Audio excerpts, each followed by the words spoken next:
Now, Hargeet, I'm going right back to you because you and I were talking in the green room when it was just me and you, and we both kind of agreed that the PlayStation 5 Pro Energy, where the fact you can still pre-order it right now, and mind you, you can only pre-order it from PlayStation Direct. General Pop or Gen Pop, as the kids like to say, are getting it on the 10th. So you'll be able to go to your Walmarts and your Targets and your Best Buys and your GameStops and wherever else you do your fine electronic shopping and pre-order it then. But though I got to admit, the fact that it's still available is giving off that PlayStation VR 2.0 energy. And what that is saying, at least in my personal opinion, is people just don't want this thing. And if they did, it would have sold out. Now, what did sell out, Hargeet, was the 30th anniversary for good reason. Now, if you are a PlayStation fan, not a stan, not a fanboy, if you are a fan of the brand and there are people out there who enjoy the brand and they're allowed to do that, they wanted in on the 30th anniversary controller, the console, the Edge, and that is awesome. And you should be, if you are a PlayStation fan. You want to celebrate the brand that you love, then you should, get in on that.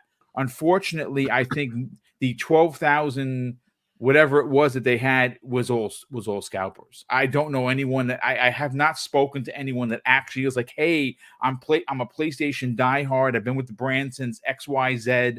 I got a console. I'm so excited. I have not heard that, and that's a shame. That's a real shame that has happened. But Hargeet, let's get to the PlayStation 5 Pro. If it's not selling out at the only place that you can buy it, and that's PlayStation Direct, it's not selling out there. I got to be honest with you. I don't know how much, and I'm going to get to the super chats in a hot second. I will get there, folks. There's 7 of them in there, so I want to get to them before, after I speak with Hargeet. Hargeet, this is one of those situations where I don't think it is going to sell. I originally had clocked it in at maybe 6 to 8% of the populace of the 61 million PlayStation gamers that already own a PlayStation 5 may decide that they can buy it outright for $700 plus tax, or of course $830 plus tax if you need the vertical stand and the disk drive. I think this is going to sit on the shelves. Now, granted, it is going to be releasing soon, and it's going to be releasing right before the holiday rush. So you're probably going to get some holiday buys. There's no doubt about it. I just think that this is a bust. And you actually had a theory that I kind of want you to kind of dig in a little bit about. With this console coming out, does this actually kind of hold off what's going to happen and when it's going to happen for the PlayStation 6? Yeah, I mean, look, so there was always a gamble here. This is, in the modern era, at least one of the most expensive consoles we've come up with, right? And look, the good thing is you do still have the lower tier, right? So you can still just buy a PS5 normal. Right. You don't have to spend the $700. And it looks like nobody's really looking at it as a good investment. And I have to say, part of this is just there's no buzz behind it. They had a state of play. They had a new game announced of their own first party, and they didn't even show PS5 Pro footage, right? Normally, that's just what you would do. The entire state of play, or at least good half of it, should have been captured on PS5 Pro. They don't even bother. And if you're not going to create buzz, if you're not going to say, hey, this is the killer app that's going to make this worth it, and you're going to charge like the most in your history, right, for a console. Yep. Yeah. I mean, you kind of like shoot yourself in the foot there. It's just, it is what it is. Like, it's telling when even the scalpers don't care. They're not buying it either. So like it just tells you that like there is no buzz for this, right? The as you mentioned, the 30th anniversary, that gone, right? Sold out in a second, gone. So, but that was expected. 12,300 units, right? That was gonna go. But yeah, this thing is just they have to give you a reason to buy it, and they haven't yet. If they're not going to make a case, then why would somebody want to spend $700 on it? Now, look, there are going to be enthusiasts who just don't care. They will buy it. Good for them. Go for it. Why not? I'm not going to watch your wallet. You do whatever you want, right? Fine. But the majority of people who play on a console are usually not going to overspend like that. They're going to, because if they can overspend, then let's face it, they'd buy a They'll go $3,000 PC. Yeah, exactly. and they'll get everything they want. The only thing you're getting here is higher frame rate at better resolution, right? The resolution's available to you on PS5. It's just not the higher resolution along with it, the higher frame rate with it, right? So you already get the resolution. It's just really you want more frames. But that's PC. That's exactly what PC does. It gives you any choice you want. So if you want to do that, that's where you'd go, right? Who is this for? I've always been asking, who is this for? Unless you give me a new feature set that's going to like exemplify why this is leagues better, why would somebody spend the money? And that's kind of where this is a problem. I kind of agree with the Phil deciding why. Why am I going to do a mid-gen? They gave you the mid-gen. It's the Series X. You've got it. That's as much as you need. Like, to go to the next level, you need a next gen, right? Your CPU needs to be bumped up. You need to have an NPU.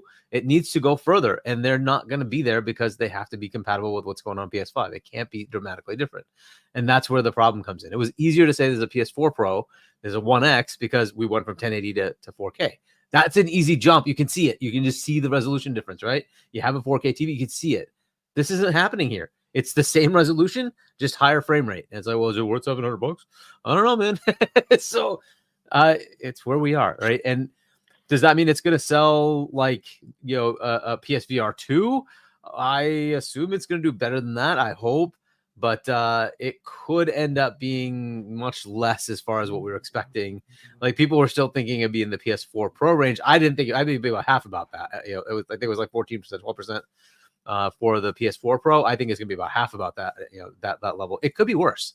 If it is gonna like not sell, it could be worse. I hope it's not at that level where it's a PSVR 2, because that is a major hit, right? Yep. And they can't keep taking these hits. They have had hit after hit after hit on their financials. Like, Bungie is a massive fail. It just is. I mean, the fact that they take it over, it's obvious that that's a fail. Concord, like, that's a big, massive L. Right. And you just keep going. Like, they just keep having these L's that just keep adding up. PSVR 2, you mentioned, at some point, it's going to keep coming back to them to like, okay, what do you do to fix this and turn it around? You can't keep taking L's. If it starts to hit profit, which it is, what do you do to turn that around? So we'll see what they do here. I hope it's not like, I think they're not selling it at loss. I hope, because if they are, that's a major problem. But if they're not selling it at loss, hopefully they only built so many and they will get through that inventory. The other thing you could do is cut the cost. And I don't know if they want to cut the cost. So they're kind of stuck. Boom, to your point, like, the big opening thing happens in a week or so where people can start buying it themselves at like the normal retailers, right? Yep. Cool. We'll see what that really means. We'll see if it sells out or not. If it doesn't sell out, well, either they've met demand, right? Which is also possible, that they knew how much people are going to buy and we built that many and we're good, right? That's a possibility. Yes. It's not usual, though. Usually these things sell out when they're just introduced, usually, right? So if we're to take it from previous historical launches, this is not looking that great. But hey, it could also be they just made enough. They know how much their demand is going to be and they've met that demand. Fair enough. The financials will be the thing that tells us where the heck they are. We'll get the NPDs, right? We'll get all those nice numbers next year. We'll see what happens. But yeah, I mean, it's not unexpected. We all saw that sticker shock with $700, even though like we all predicted it was going to be $700. But when it actually happened, you saw the faces like, oh shit, they actually did it. Oh, wow. $700, dang. Right. It is what it is, though. Right. So we will see where that goes. The PS6 thing, this is the problem they're going to run into and this is a big if Xbox is launching their console in the next, like, if they're going to 2026 or 27 earlier than them, because they've basically set their cycle now. It took them 18 months to take this from design phase, which is already done, to production phase, right? So that means it was a design phase before it, which probably was another 6 months to a year. That gives you your runway. It's about 3 years. It's going to take them 3 years. And if they want to get PS6, you're looking at least that much time to get it going. And so you're looking at like 25, 26, 27 at the earliest. And it's unlikely it's going to be 27. It's more likely to be 28. Right. And if Xbox started their next gen beginning of this year, late last year, then they've got this runway, right? So this year, 25, 26, they can deploy in 26 or 27. So now that's kind of where we are. So they're gonna be a little stuck with this because they did this. They don't have to wait it out. We'll see. They might be able to pull it in. It's if they push everything, it might happen, but it's usually not the case. Free bit, I want to bring you in on the conversation. This was a bad play by Sony. Let's get your thoughts. Yeah. Listen, so you have someone in the chat said he mentioned releasing a Pro with PSSR will only help them with a PS6, and they'll be way ahead. And my response to that would just be like, they are ahead for sure, because the PSX, the PlayStation 6, is rumored to come out in 2028. That's the rumor. We'll see if that's true. But Xbox has kind of set themselves in a decent position here, just because it's kind of the race to GTA 6 is kind of how I see it. The whole industry is kind of looking at GTA 6, with that being rumored and coming out. What is it? I guess next year. We'll see if that actually. Yeah, supposedly happens. holiday 25 is what hey, they're 3-bit. When yeah. you said that, I just thought about the Watchmen graphic novel, and I pictured GTA 6 as Rorschach. Oh, They'll yeah. all ask me to save them. I'll tell them no. No. I love that. Go ahead. I love that. I love that. That's how my mind works. Shout out to Watchmen. People should watch that. But no, it's like when you're really looking at it. So the PS5 Pro, $700. It's like a hard sale right now. And when you're looking at the future of it, and you're looking at like what is happening between Xbox and PlayStation, like Xbox is in a decent position. You're looking at the possibility of Xbox being the one console that can play GTA 6 on the go with a handheld, possibly having better performance than the PS5 Pro and Series X, right? Because they are still touting performance based on Sarah Bond's responses and things like that. So I just think it's a hard sell to begin with. You have Digital Foundry comparisons looking like a contrast boost at $700.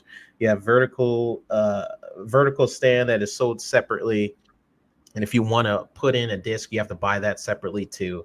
So for something that is supposed to be an addition, for some people, I feel like it feels like you're subtracting an experience. They also don't have like any killer app like first party game, something that Hargeet mentioned, to kind of showcase its capabilities. So instead of like what they're doing is showcasing games that people have already played, showing. I just feel like they just missed the opportunity there, because you have new games coming out, like the new Venom. You have Ghost of Utah. I believe is how you pronounce it, but Ghost of Utah kind of looks similar to the previous game. So looking forward to playing it. But these are games that like are coming out soon, and you have. I just feel like it's a missed opportunity. I feel like you have YouTubers and Digital Foundry doing a better job at showcasing the PS5 Pro than what Sony is officially doing. So, I mean, there's a reason why I feel like most of the casual audience is still on the PS4, while Sony is kind of touting generations and things like that. I just feel like or just in an interesting spot generationally where a lot of people are like, why should I get a PS5 Pro? You get the diehards, of course, but I don't know if they're appealing to the diehards. It's still a tough sell because of the price and the things you're taking away. Not enough of a first party proposition with it showcasing its capabilities. You're starting to up the price on older games like the original Horizon because you want people to buy your new remaster. They doubled the price, actually. The price, and like so even when you're talking about the games itself, you're like, oh well, we could just keep remastering. That's not enough for people who are on the PS4 to want to get a brand new $700 system, in my opinion. There's just a lot of people waiting to see like, okay, what's that one thing that will make me jump over? Because there's so many people who are comfortable within the PS4. Like, I'm chilling, because you really think about the casual market. The casual market isn't who is in this panel. It's not probably the people in this chat. It's people who are playing FIFA, playing Call of Duty, and that they have their comfort games. Those are their comfort games. They pretty much stick to it. Not everybody is looking at like, oh, I need to up my graphic card or my performance and things. I'm worried about stuff like that because I'm a gamer, right? But the casual market, they don't care. They play on the Switch and things like that with tiled grass on Pokemon, and they're perfectly happy. I need the performance, the graphics, and all that stuff, because that's what I'm passionate about, and that's what I like. But most of the casual audience, they're not vibing with that. They're like, oh, like they're looking at these comparison videos, and you're zooming in like 800, and you're like, oh, I guess I see a difference. The crowd is a little different. Okay, it's a little sharper, and it's just not enough for people, in my opinion, to make a jump, like so huge of a jump for $700. Now I seen people earlier on touting like, oh, it's sold out. They were talking about the collector's edition, and immediately it was just scalped, and that looked awesome. Actually, I just love the way that looked. But for most people, it's just not enough. It's just not enough for people to invest in my opinion. I'm always in the camp of cool mid-gen refreshes. I'm down, sure, why not? They just put themselves in an interesting position generationally, because of what's about to happen. Is Xbox will be the first to release their next gen console. And then Sony's probably not going to release theirs unless they speed up production and plans and things like that till 2028.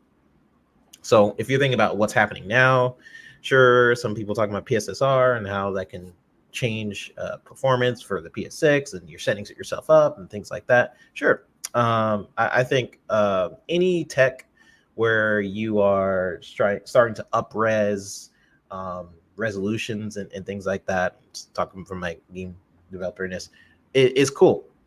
I don't like when developers rely on that, because when you start relying on optimization features, it leads to the problem where things are still 30 FPS. Like you're like, oh, I could just rely on all these tech to optimize my game for me. Separate conversation. But yeah, man, I it's not for me. When I saw it, I'm like, dang, you just hitting people like with that price. You're like, oh, it just feels like a gut punch with the 700, and then like, oh, you're not going to include the disc. It just feels like you're subtracting to me what's something that's supposed to be a pro. I don't know. It's supposed to be premium, and it's supposed to be the just premium. not. Yeah, when you think like a it's premium thing, you think like, oh, I get a controller, I get all this stuff, and then you're like, no, we're taking away the stand. You're gonna have to buy that. Oh, we're taking away the disc. You're gonna have to buy. You know, it's not for me. It's not for me personally. But Matt, let's get your hot take on this. Do you think this spells trouble for Sony that took a risk on this investment? Because again, Hargeet did knock it out of the park. They took a bath with Concord. They are now, apparently taking a bath with Bungie. Bungie's in a pickle. And that means if Bungie's in a pickle, Sony's in a pickle, because they spent $3.6 billion on the saviors of their gas game future. And well, who's going to save the saviors, as the kids like to ask? And I don't have an answer for you. I think the fact that it hasn't sold out spells, at least in my opinion, doom to what's going to happen when it hits Gen Pop in a couple of days. What are your thoughts? Yeah, I think ultimately it'll probably end up doing around the same as what the PS4 Pro did, right? And like that's you can either say that as a good thing or you can say it as a bad thing. I think it's maybe they expected it to sell out so far, but it didn't quite get there. I don't think it's going to be a huge thing because they weren't going to sell a ton of them anyway, right? Like this is something that is for the like Uber PlayStation enthusiast, right? The like all-in ecosystem gamer, and it's priced to where they're making profit on the consoles that are selling. So they're not in like this huge, I think, loss type phase with just the hardware investment. However, I think what's going to affect it more than any of that is just the way they've been showcasing it, and they haven't had like a great selling points for it, right? Like online Digital Foundry and those other sites are trying to do their hardest, right? they're trying. They're like, hey guys, this is pretty good, right? But like PlayStation themselves has done a pretty bad job of it, of showcasing the benefits of why you need this, because they've really only showcased it with older games, right? So you could pretty much consider it like a PS4 Pro, right? Because like the PS5 is pretty much just a lot of PS4 remasters also. So that's like a PS5 Pro, and then this is the PS5 Pro, or PS4 Pro. That's what I'll call it. But it's just I think we should call it the quid pro quo because of that price. okay, the quid pro quo $700 PS4 Pro. We'll rock with that. That it's expensive, right?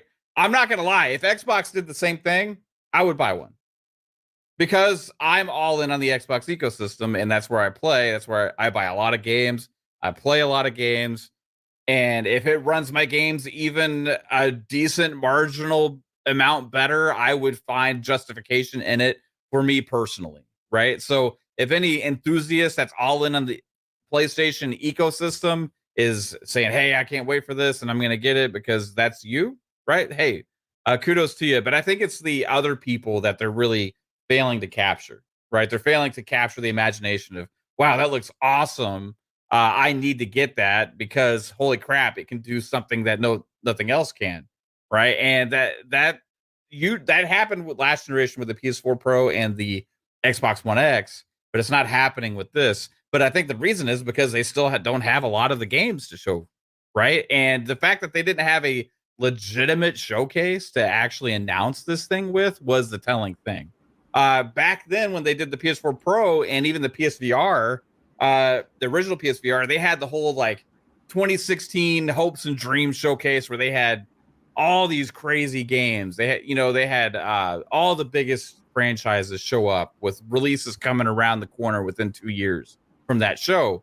And this, we just got another state of play, mostly third parties, highlighting also some older games as well, and then also some more remasters, also remasters that nobody's asking for. And then finally, hey, we have something to look forward to. Great, Ghost of Yotei, awesome, looking forward to that. But that game, like, it looks great because Ghost of Tsushima already looked great, but it didn't look like something that I need to get a PS5 Pro for because it looked similar to Ghost of Tsushima, right? So and it already runs great and looks great on a PS5. So I don't know why I need to get a PS5 Pro for that, you know? So they just failed to sell the imagination of it. Again, if I'm all in PlayStation, I play all my third parties, I play everything there, and I like to spend money on cool gadgets, right? I would probably get it just like I would get an Xbox. But I think it's everything else. They're kind of failing to capture the whole this is awesomeness that they've been able to do before. Instead, you have the same crowd kind of being like, I don't need this to play Horizon Zero Dawn Remaster, Until Dawn Remaster. Like, why? You know, why? We're not asking for these PS4 games again and again and again. That's what we're getting. And I don't need to buy a $700 piece of hardware to play games that I was enjoying in a great fidelity and great smooth frame rate 10 years ago. No, I'm good.